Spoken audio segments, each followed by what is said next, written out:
Buffalo Wild Wings. You know, it's been a year since I, came back to life, but eating still feels so weird.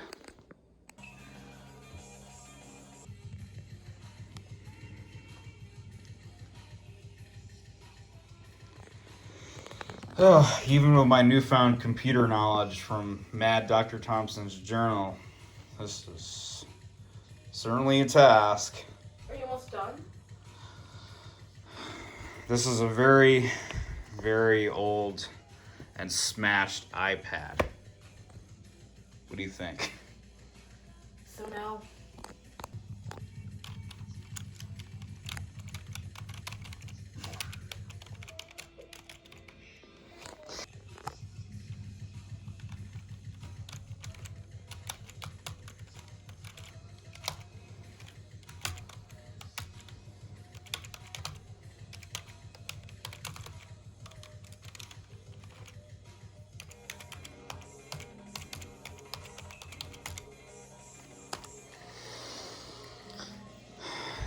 So we can see if a few files get extracted from here. And in the meantime, I can explain to you. Well, we should start with the chart. And let's see that. And we can export those. I feel like a very bad guest. Being dead kind of makes you forget how to socially interact with humans. What do you do these days? Like, I know that you finished college. mm-hmm. So, like, what do you do for a job these days? Well, I'm currently working as a nanny. So I work every day, like 8 to 5, 8 to 6, depending, and I watch 2-year-old twin girls, and they just had another baby girl like a couple months ago. So I watch twins and I watch a newborn.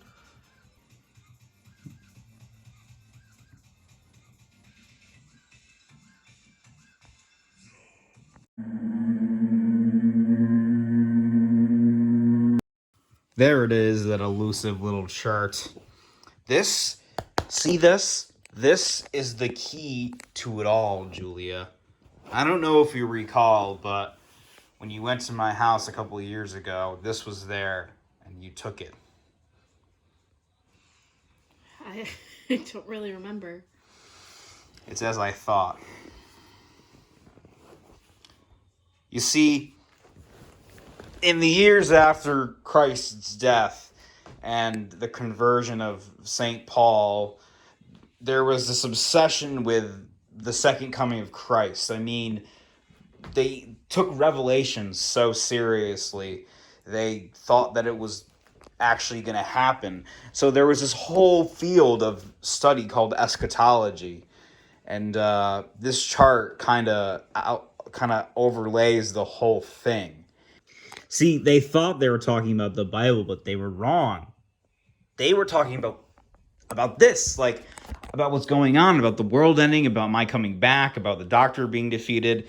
It's all right here in this chart. These were all events in my life. So you're saying that this was already planned into the universe? This was supposed to happen.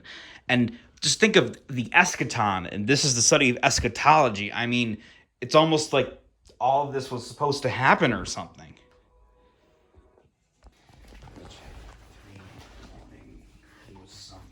And I know that this somehow fits into it.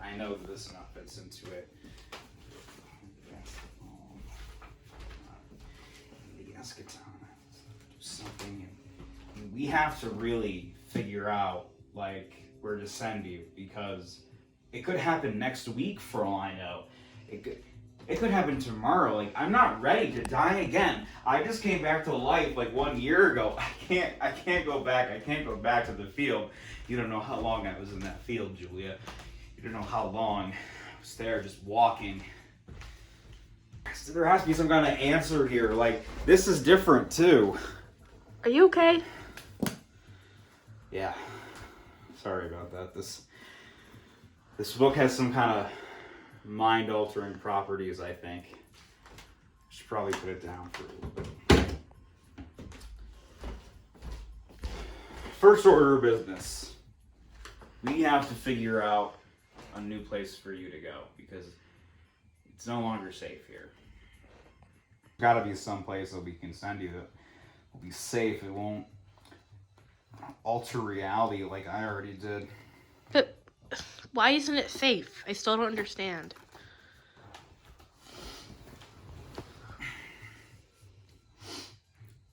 Basically, when I came back after I prevented my death, when I came back in 2022 and I got back to my house, right? It wasn't just that I never died. It was that history had changed, but no one remembered it except for me. And little small things, little details. Like, I graduated high school, but I didn't because I died, you know? It doesn't make any sense. These anachronisms have happened, and they're tearing reality apart. Basically, think of reality like a paper, right? There are things already written on the paper. But then a hand comes, okay? Pretend I'm the hand, okay? And I just saved myself from dying, right? I just tore the paper in two. On one side of the paper, it says that I still died in 2016.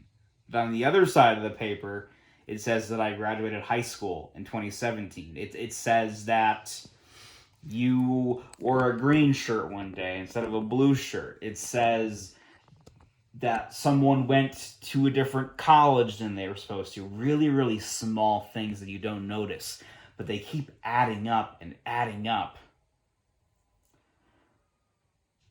And if that wasn't enough to deal with, there are people after me, Julia. And I'm not talking about the doctor anymore. He's dead. There's this group after me.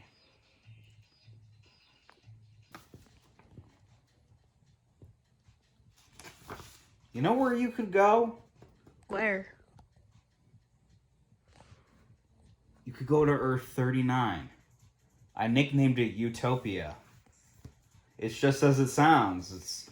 There's no war, only peace. There's healthy food. People are kind to each other. It's nothing like this shithole of a reality. And my sister will be there? Your sister will be there. And I know for a fact that you don't exist there. How do you know that? Because I've been there. I had to travel through 100 realities to get home. And trust me, it sucked. It was cool, but I was also stuck in the back rooms for a little bit. So time works differently there. This elevator makes no sense. I press one button and it takes me to a completely different floor.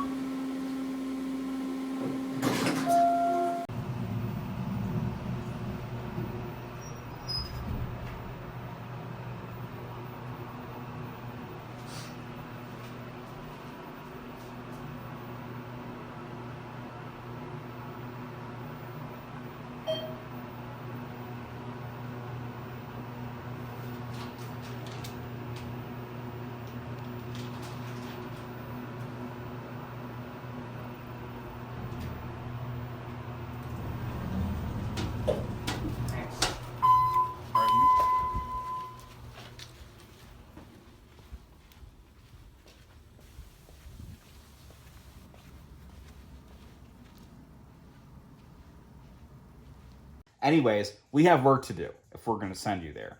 So, follow me.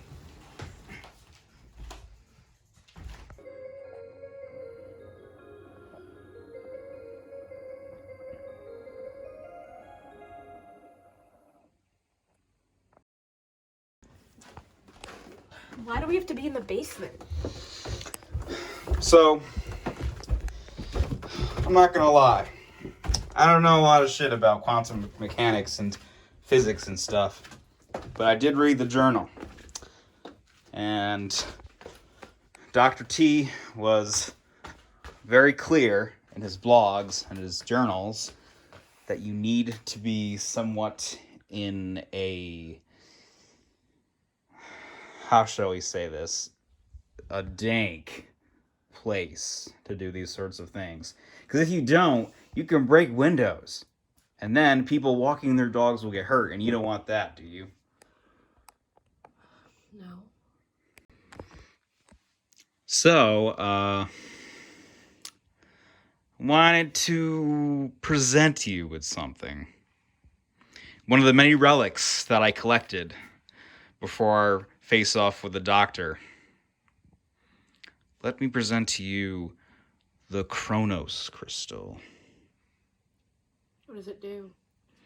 Well, much like its brother, the one from space, it sort of displaces time. We can use this to get you to where you need to go, basically. See, I kind of broke the time machine, so we can't use that. What didn't you break, huh? It's actually quite easy. You know, there are many other chrononauts out there with their own stones. But that's not important. You need to know is there's sort of a willpower, a mentality. See, there's this thing called the Unix net. But we don't have a computer here, specifically an IBM computer. But that's okay, because the same energy that I generated last year is in this crystal. So if you just, how do I say this? You really, really, really, really don't want to die, right? Right? Yes. So think about that. And think about that hard. When you hold the crystal, there's a certain footing. Okay. I'm going to show you that footing. It's going to look funny. Okay. But it's the only way to activate it, like its brother from space.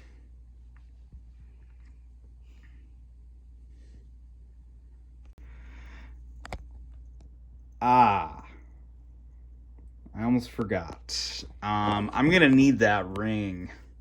What? Yeah, you know, the ring, the Alessandra, No. the doctor's wife. Absolutely not. Julia, listen, the doctor is dead. You don't need it anymore. I told Alessandra to give it to you so that you could be safe from the doctor. He is dead now. So why do you need it? Well, I'm collecting all the relics. I don't know what I'll need them for, but one more couldn't hurt. Sorry to have to do this to you, but this is the only way. Immundus satanica potestas omnis incursio adversari omnis ego omnis congratio et secta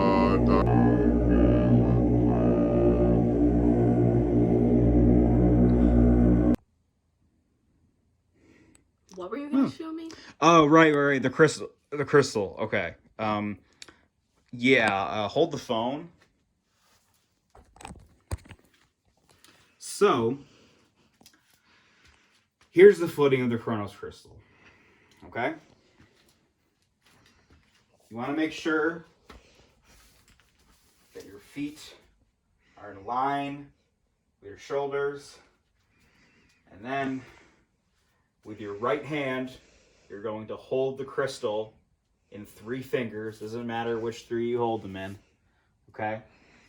You're gonna sort of bring your right hand this way, and then at the same time you do that, you're gonna put your hand out like this, sort of like a talk to the hand motion, if you will. Okay? And then you're gonna step forward with your left foot. Don't ask me how Ed figured this out, but he did. So you're gonna do this. Okay? Okay. And I'm not thinking of anything right now, so that's why nothing happened. Okay. And it always must be casted on a door, so luckily there's one right there. So why don't you just aim for that door? What if it doesn't work? Trust me, I practiced before. This works. Okay.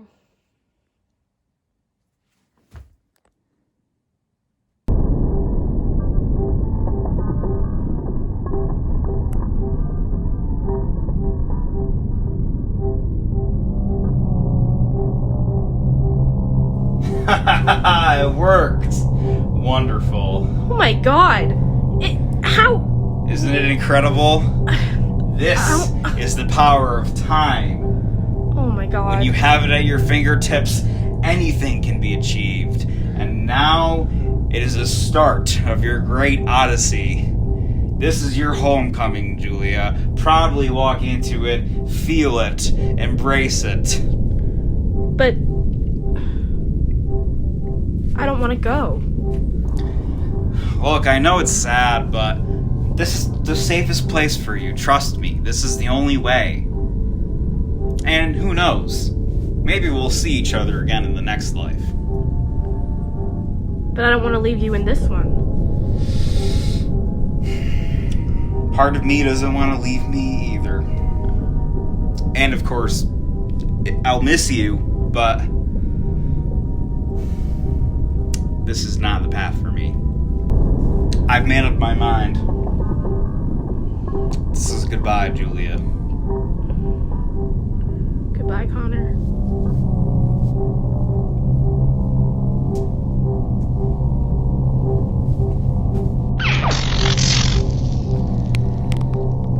I've never seen so many stars in one room. And there the singer went, embracing her new life, her new destiny. And it is time for me to embrace mine.